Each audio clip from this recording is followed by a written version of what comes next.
You know, in the world of politics, words aren't just words. They're tools, they're weapons. So today, we're going to deconstruct a pretty powerful piece of political communication, a recent address from former President Donald Trump. We're going to break it down slide by slide to see exactly how a single shocking event was used to build a much larger political narrative. Okay, let's dive right in. The speech kicks off with these incredibly powerful, emotionally loaded words.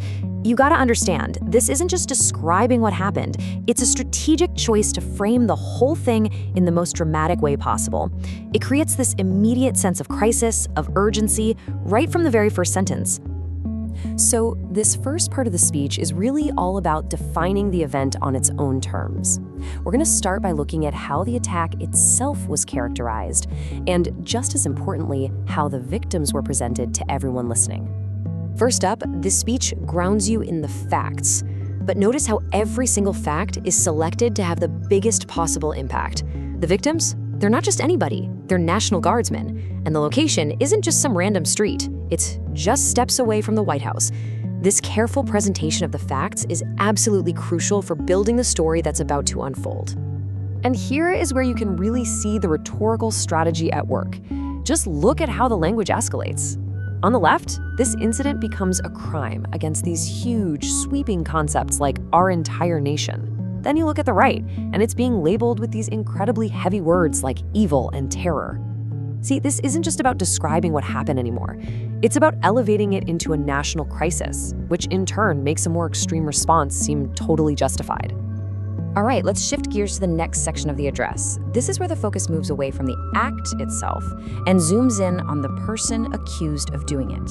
And this is where the speech really starts to build that bridge between this one crime and much bigger political issues. Whoa, so just listen to the language here. It's deliberately dehumanizing. Calling the suspect an animal?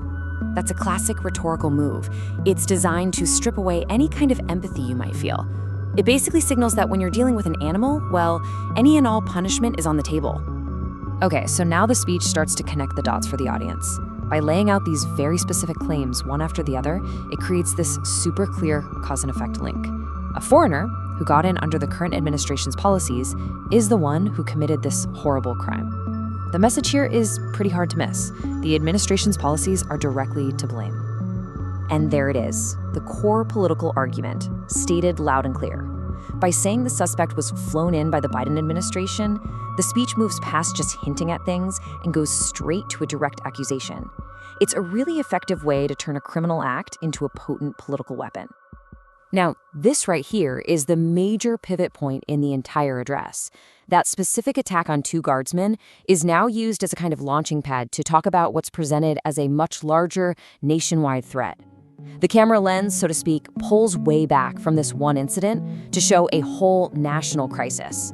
So, how do you make a threat feel absolutely massive and overwhelming? Well, you use a classic technique, the big, scary number, 20 million.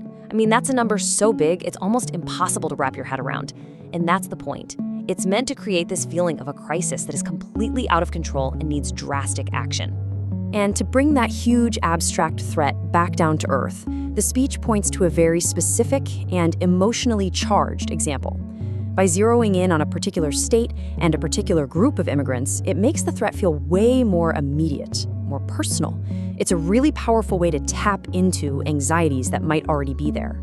So after defining the problem and showing just how big it is, the address naturally pivots to the solution. It doesn't just criticize what's happening. It lays out a very clear, very decisive plan of action.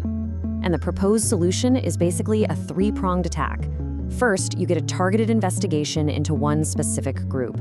Second, you get a huge sweeping policy change that could affect all immigrants.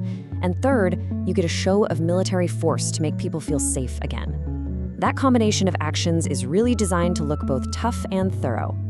Okay, and now for the final act. After building up this whole sense of crisis and laying out a tough response, the speech totally shifts gears.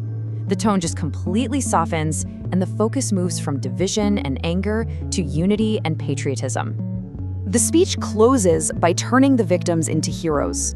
By focusing on their selfless oath, it lifts the conversation up from just a crime to something about national honor, about sacrifice.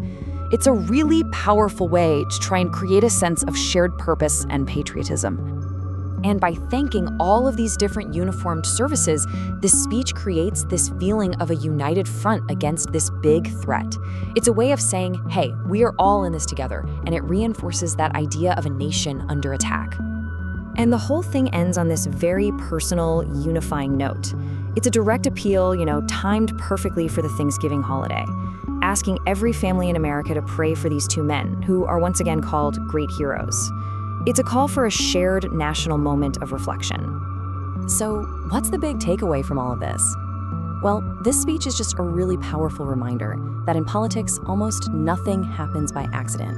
Every word, every single phrase, every story, it's all carefully chosen to push toward a specific goal, which really leaves us with a big question. How do we, as citizens, learn to look past the powerful rhetoric and really understand the agendas at play?